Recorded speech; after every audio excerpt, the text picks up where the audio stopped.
the biggest problem is what I've just mentioned. We try to force things. Okay, so this, you realize what this kid is doing to Jesus. He's looking for him. He sort of is putting himself into a position in front of the crowd to say, God is going to, and he does. Because Jesus says, keep the commandments. And what's his answer? I've done that. I'm awesome. You know, and everybody's looking at him, and he's expecting God to come down and say, you're awesome, dude.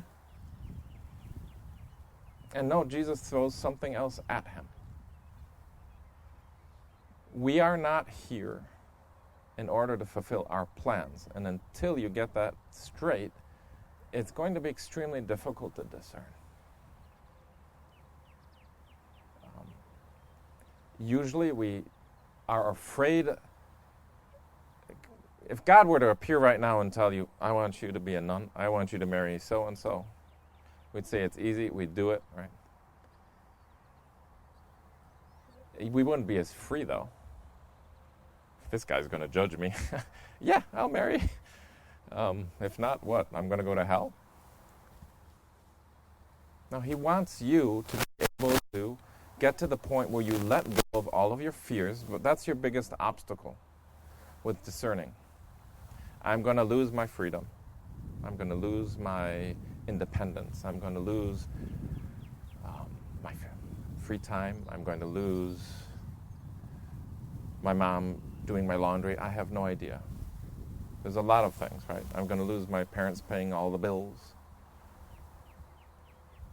Which again, we always try to take everything and control it. Stop trying to control your life. To a certain extent, you just have to go and let God do.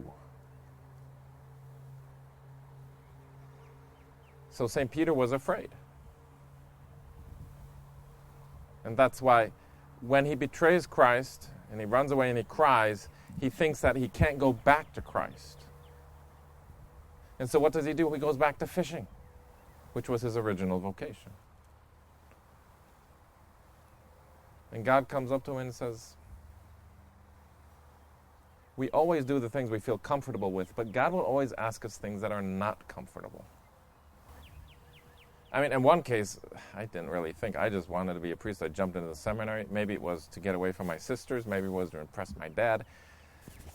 Maybe it was a sense of adventure, going to 500 million countries, learning 500 million languages, and then you suddenly come home and you realize, this is where I needed to be the whole time. But that whole track was part of it. Because I was always saying, I want to do what you want me to do. But my weakness was always mixed in with it. So your weakness is also taken into account. How to discern. So pray.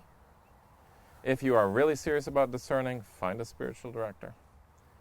You just really have to meet him maybe once a month, 15 minutes, and set out a few ideas. He'll give you something to do. Usually our spiritual life consists of when I can squeeze it in. I got to go to work, I got to do this, I've got to do that, I've got to make dinner, I've got to do the laundry, I've got to call mom, I've got to do this. Oh, thanks, Lord, good night. That's not going to help you discern. We get distracted. So make sure that you do set aside time during this is where daily prayer is so important. It's not just morning and evening, which is an absolute obligation for a basic Christian, right? First commandment, but put more in.